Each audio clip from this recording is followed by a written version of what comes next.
Lucia, do you know why you're here? Bad luck, I guess.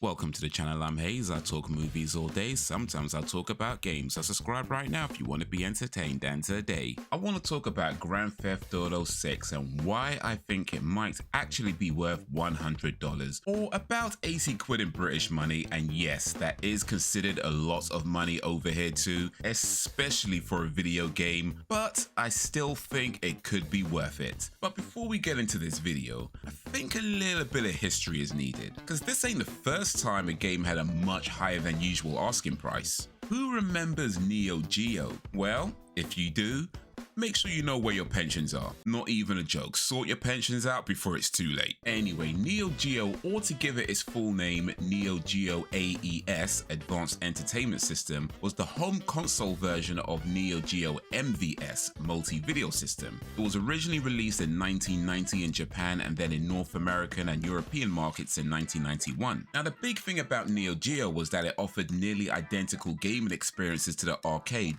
but on a home console. However, because it offered high-end gaming, it came with a high-end price. The console itself was £500 and each game ranged from around £80 all the way up to £200. And you're probably thinking, it must have flopped hard with those prices. But actually, you'd be kind of right. Neo Geo was very much a niche console. However, SNK made it work. At least in the beginning. Even with the release of the cheaper Neo Geo CD, eventually they just weren't able to keep up with the competition. Though despite that, SNK still made and sold Neo Geos up until 1997, which means it's had a longer life cycle than the Wii U. Granted, that's not saying much, but still. And although it was discontinued, SNK still supported the Neo Geo with new games up until 2004. Now, I wanted to bring that up because one of the things that I saw was that some game publishers are hoping that GTA 6 at $100 would give them the green light to price their games that high as well. And I don't think it will. The lesson from Neo Geo is if you build something of high quality and you clearly communicate what that quality is, you can find an audience. It might not be the biggest mainstream audience, but you can find an audience. The thing is though, it needs to be of a high quality. So for all you lot just putting out recycled garbage each year with nothing new but the number at the end of the title, you're gonna want to sit this one out. I beg, do not come and embarrass yourself, Jare. So let's talk about GTA 6 and why it could very possibly be the game worth opening up a savings account for. Starting with the game length. By the little we have to go on, it's very likely to be a big game. GTA 5 was an average of 32 hours just for the main story. GTA 6 could be at least 40. And then you have the potential endless hours of multiplayer, so already the price to play ratio is pretty appealing. But of course, none of that is confirmed and it could end up being way shorter than GTA 5 with a much heavier focus on shark cards for the online mode. And even if it is a longer game, that don't mean it's gonna be good. They could just have a bunch of super repetitive missions and longer driving times in between. But looking at Rockstar's history, that doesn't seem to be what they're about. Going by their Metacritic scores, they rarely drop below 80, with quite a few of their games sitting very comfortably above 90. So I think it's fair to say they have a pretty solid track record. So at least based on that, it's looking more likely GTA 6 is going to be another solid entry. Now the other thing of course is the budget. At the time of making this video, the only indication to how much GTA 6 is costing to make is some speculation that it's $2 billion. And as wild as that sounds, it might not be too inaccurate. Or more specifically, it could be that a large part of that $2 billion is going towards advertising and marketing. The game itself could still be a significant portion of that, considering it's been in development since around 2014. Plus some recent AAA games with production budgets in excess of $500 million. This is possibly going to be up there with some of the most expensive games ever made. $100 for a game with that much time, effort and money put into it from a company that stay on point like a college professor is looking more than reasonable. But why should we care what they spend on the game? That ain't our problem, right? Here's the thing. I think the bigger issue is how we think about value in entertainment versus how we think about value in most anything else. What I mean is, a brand new Ford Focus would run you about £28,000, but we have no problem accepting that a Rolls-Royce Phantom will set you back £400,000. However, right now you can go to the cinema and watch an indie film made by a bunch of talented filmmakers that you've probably never heard of and pay £13 for a ticket. You can also go to that same cinema to watch a big budget 3-hour epic masterpiece made by the industry's finest actors, directors and writers and still pay £13 for a ticket. Shouldn't the epic masterpiece be £25 or £30? It just seems odd that we accept that similar items can have varying prices from pretty much every industry except games, music and movies. And yes, I am well aware that I'm speaking against my own self-interest as a consumer. I am also very aware that I'm part of the problem because I have a streaming account too, and I don't buy as many albums as I used to because of that. I don't buy as many movies as I used to because I stream those as well. And the last time I bought a brand new game was Death Stranding, and that was basically Uber Eats. Except I'm not getting paid. The point is, we have to admit, we are not being consistent. Because if we're gonna be mad that GTA 6 could possibly be $100, then we need to keep that same energy for mobile phones, televisions, computers, and games consoles, and pretty much everything. Because if we could understand that they can have different prices based on their individual functions, quality, research, development, and overall production value, then we need to be doing the same for games. And to be fair, we kinda already do. Indie game Mullet Mad Jack came out at $20, no problem. God of War Ragnarok comes out at $70. And yeah, that was a little bit of a grumble, but that game sold in the millions, and it seems those millions loved it. Or even Baldur's Gate 3. There was a bit of a moan about the price tag, but in the end, the sales and the quality speaks louder and clearer. Point is, we already understand that games with different production sizes can and do have different prices. But when it's a quality game, we go and buy the game, even at the higher prices. Nobody bought Concord at $40, even though that had a big budget and production. The end result was not to very many people's liking. And now the possibility of GTA 6 by Rockstar? Rockstar? The people who gave us GTA Vice City? The people who gave us Red Dead Redemption? The possibility of GTA 6 by Rockstar being $100? Do we really have a problem with this? Or is this just another price grumble before we inevitably go out and buy it in the millions as well? Or what are we saying here? Higher production games can charge a higher price just as long as they don't charge more than what's considered the standard? We want games to have higher quality, better graphics. We want more engagement, more immersion, and more creativity. And I totally understand not wanting to pay more for it, but we have to accept that this is just not sustainable. After a while, it stops making good business sense to keep putting games out at a price that isn't set by the people making the games. Now, of course, it would be disingenuous of me to not mention that there have been many games, including some high-profile cases of games being released in a nowhere near ready state, and that is definitely a reason to be apprehensive about paying full price, let alone an increased price. I talked about cars earlier, but if we're comparing, you've never heard of somebody buying a car and then having to wait 6 months to get the accelerator and then another 6 months to get the door handles. Yet we hear a lot about games getting released with missing parts or just not working like they should. And maybe that's part of the reason why we can accept different price ranges in the car industry and other industries, but just not with games. But let's keep it all the way real.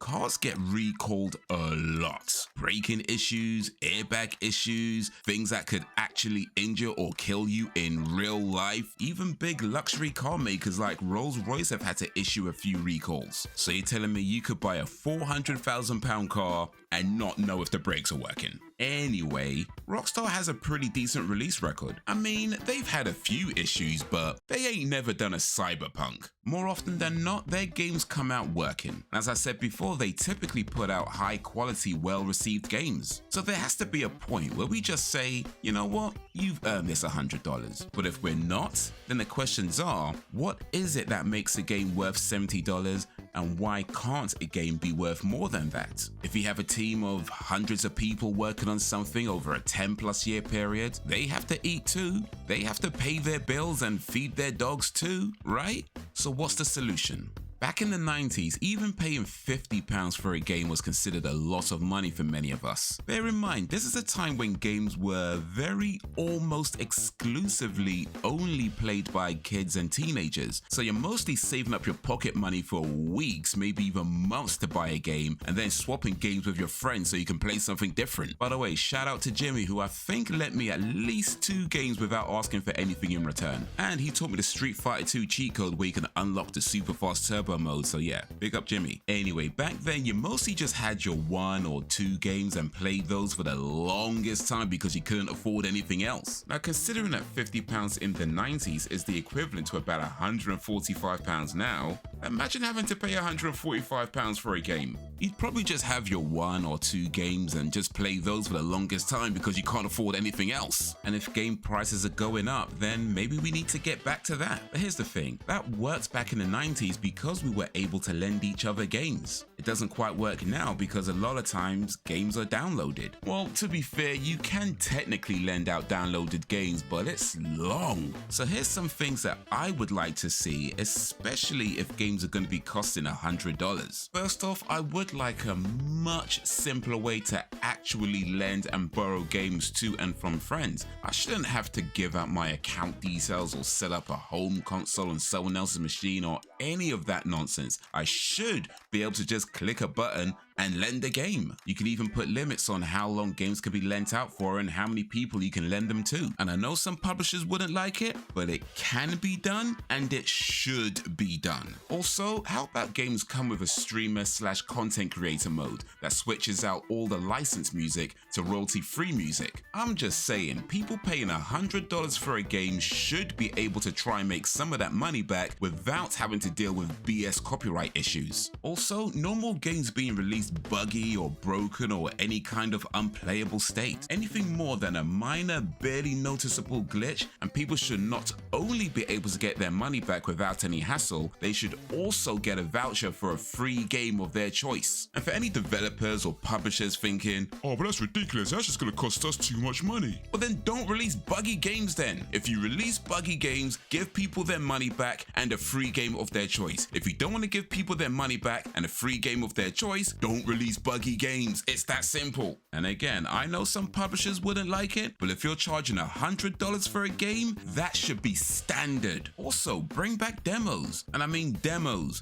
not betas. Demos. We used to get demo discs where you had maybe the first part of the game or a part of a later level, but it meant you got a real way of knowing if you were likely to enjoy the game or not. I know some games still have demos, but all games should, especially the bigger games should have them. And it can't even be that hard to do right now. Just make the game, cut out like 20 minutes of it, throw it up on the internet, and boom, we got a demo. You want people to pay $100 for a game? Maybe have a try before you buy, huh? Also, bring back microtransactions. Right now, some of you guys are like, wait, what?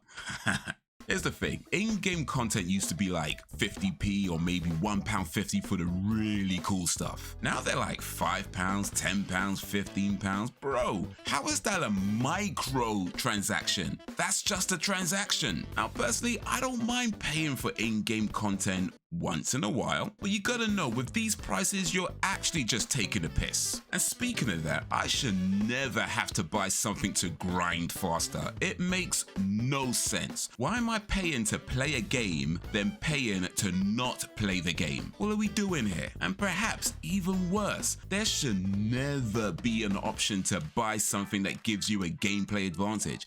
I don't care if it's a free-to-play mobile game or a big AAA game. The moment it becomes more about how much money you have and less about how good you are, then it's not even a game, it's just real life. Anyway, I'm sure there's loads of other things that people want to see if games are going to be costing $100, and maybe you can leave some of those in the comments, but for now, I'm gonna wrap this up.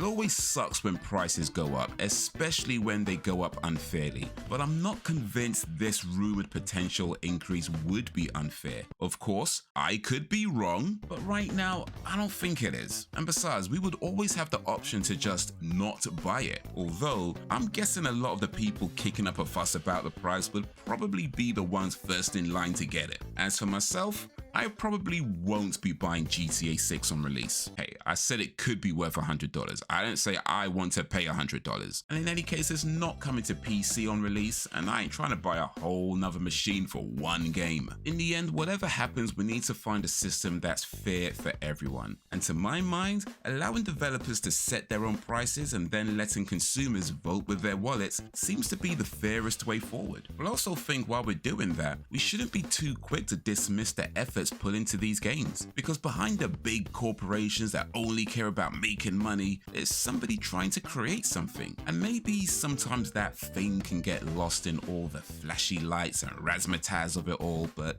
in it, there is art. And that art could be in the story, the message, the gameplay, some combination of all of those and more, but ultimately, it's in how it makes you feel. And when you think about your favorite games or movies or songs, even books, you don't always remember everything that happened or everything that was said and done, but you remember how it made you feel. And that's something you really can't put a price on. But that's what I think of Grand Theft Auto 6 potentially costing $100.